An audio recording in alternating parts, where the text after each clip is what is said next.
ভাই হ্যাঁ হাসোতে পারফরমেন্স করার পর তো আমার পপুলারিটি আর ফ্যান ফলোয়ার অনেক বাইরে গেছে। বাহ বাহ বাহ। এই তো সেই দিন রাস্তা দিয়ে যাইতেছিলাম, হঠাৎ এক সুন্দরী মেয়ে এসে আমার বলতেছে, এই আপনি এনটিভিতে হাসো করেন আরিফা আহমেদ না? আমি বললাম জি।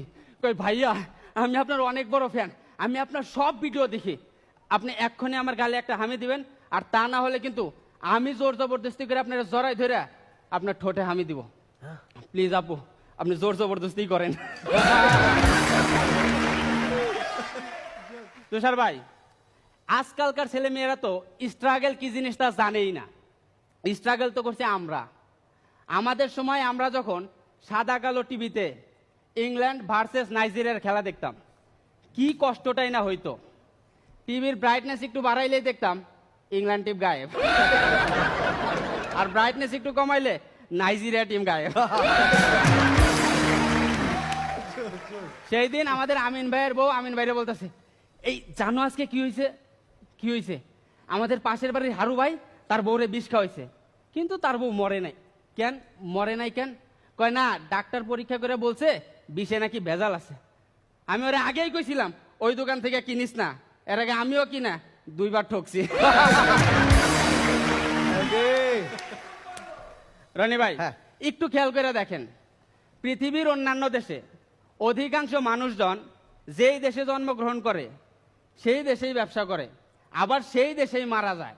আর আমাদের দেশের মানুষ জন্মগ্রহণ করে বাংলাদেশে, ব্যবসা করে কানাডায়, ফুর্তি করে থাইল্যান্ডে, আর মরে যায় সিঙ্গাপুর।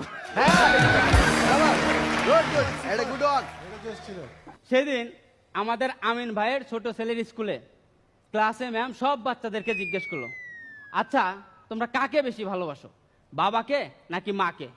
সব বাচ্চা উত্তর দিল মাকে বেশি ভালোবাসি। ম্যাম জিজ্ঞেস করলো, কেন তোমরা মাকে কেন বেশি ভালোবাসো? সবাই বললো, ম্যাম মা আমাদের জন্য অনেক কষ্ট করে রান্না বান্না করে, আমাদেরকে খাওয়ায় পড়ায় আদর করে, তাই। শুধুমাত্র আমিন ভাইয়ের ছেলে উত্তর দিল, আমি বাবাকে বেশি ভালোবাসি। ম্যাম জিজ্ঞেস করলো, কেন তুমি বাবাকে কেন বেশি ভালোবাসো? কয়, কারণ আমার বাবা আমার কথা অনেক চিন্তা করে।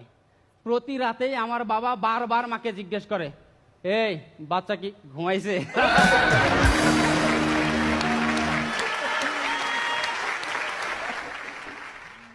সেই দিন আমাদের জাহাঙ্গীর ভাই থানায় ফোন দিয়ে পুলিশে বলতেছে, হ্যালো স্যার, এই যে গতকালকে যে আপনারা মদের আসর থেকে তুষার খানকে ধরে নিয়ে গেলেন, সে তো আসলে আমাদের হাসর সম্মানিত জাজ। তো স্যার তার সাথে আমার খুবই দরকারি একটা কথা আছে, আপনি একটু কষ্ট করে ফোনটা তারে দিবেন। আরে রাখেন আপনার জাজ, ওইসব জাজ টাজ গোনার সময় আমাদের নাই। কি বলতে